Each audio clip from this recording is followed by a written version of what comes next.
Welcome back to the Base Talk podcast. I am your host, Jacob Billingsley, owner and founder of Base Sports Performance in Hernando, Mississippi. In this episode, we are going to be discussing post-outing routines for pitchers and how to recover quicker.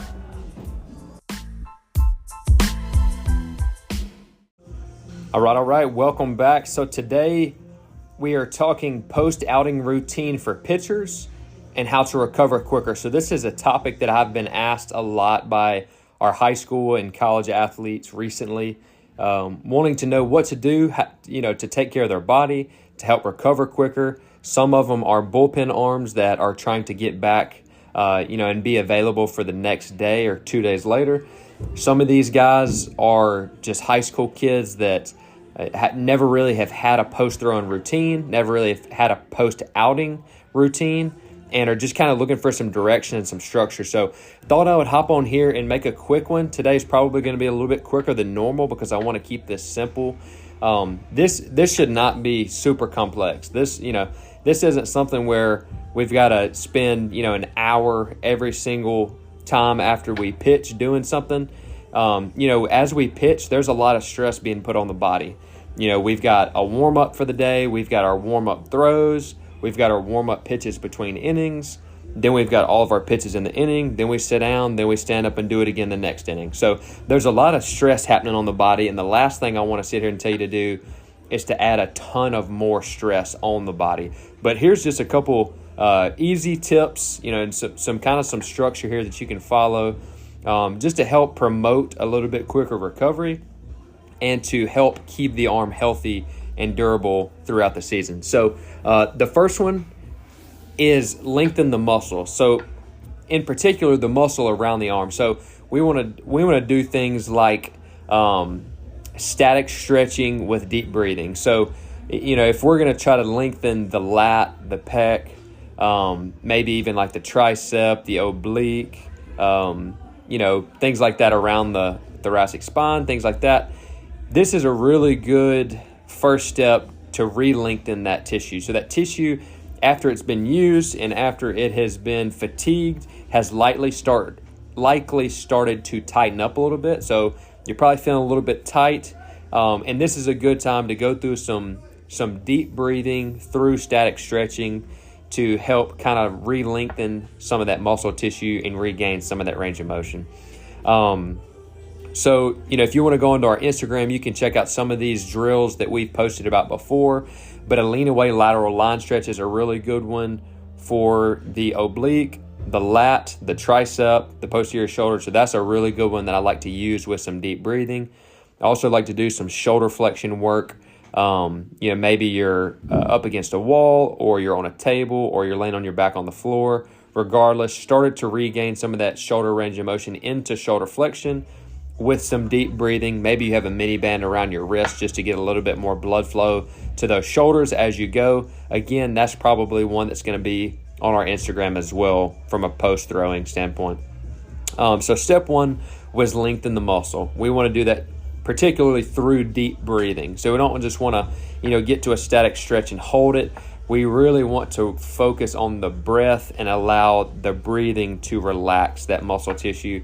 And that's going to be a good first step to regain some of that tightened muscle length there. So the next one is going to be mobility. So once we have lengthened that muscle, we want to kind of reestablish the ownership of that muscle and the ownership of that new range. So mobility to restore the range of motion. So things like half kneeling T-spine. Again, this is going to be one that you can see on our Instagram. Thoracic spine rotations, again, as you throw, you're rotating a ton one way.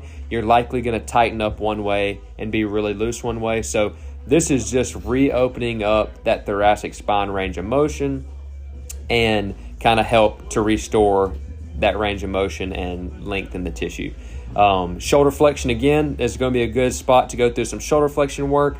Maybe we're going through banded lat distractions with internal and external rotation to kind of help promote a little bit more mobility through internal and external rotation. That way we can kind of reestablish that range of motion both internally and externally through rotating with the band. And then another one, going through the hips. So maybe things like 90-90 hip switches, Maybe we're going through a pigeon stretch on a bench.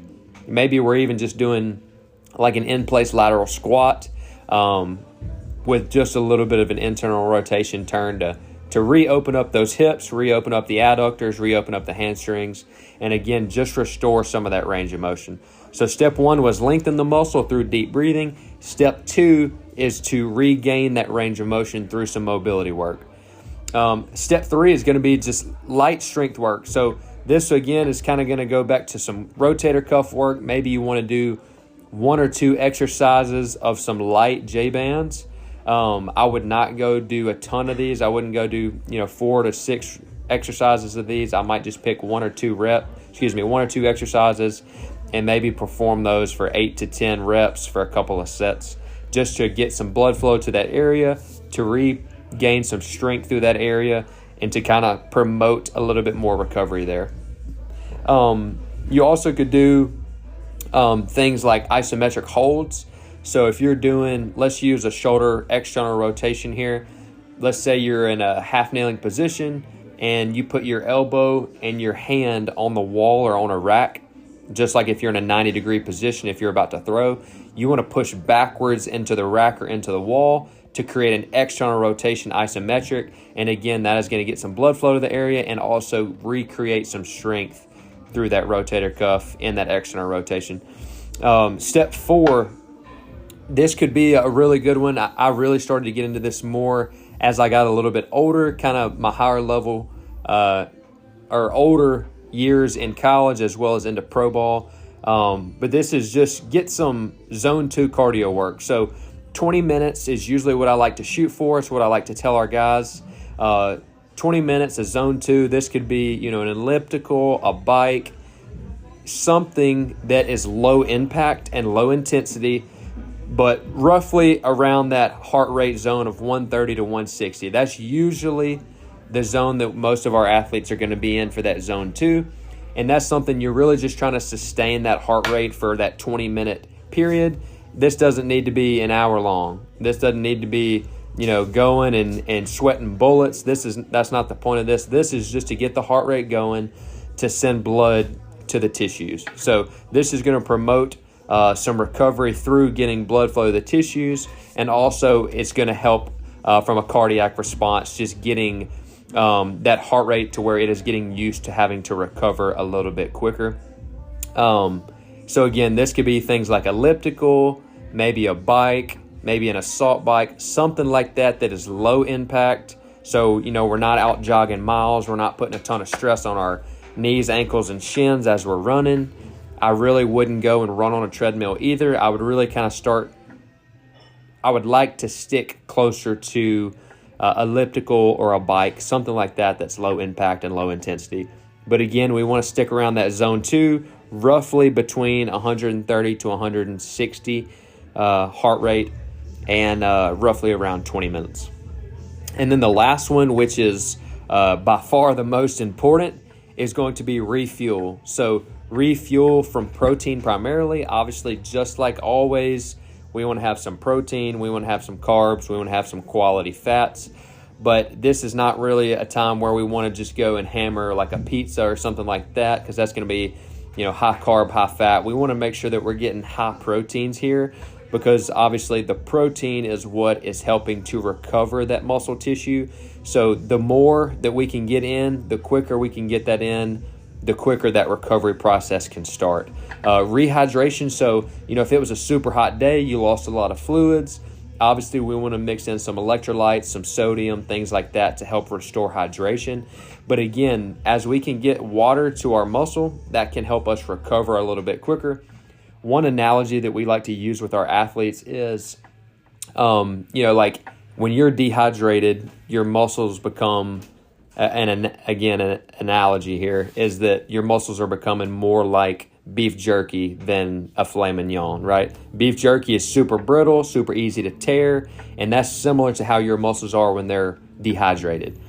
When they are hydrated, you're getting an uncooked piece of beef, and that's a little bit more difficult to cut, a little bit more difficult to tear, and that's what we're searching for from our muscles. So that's just an analogy. We like to tell our athletes to give them an idea and a visual of what it takes to be able to stay hydrated and why that's important.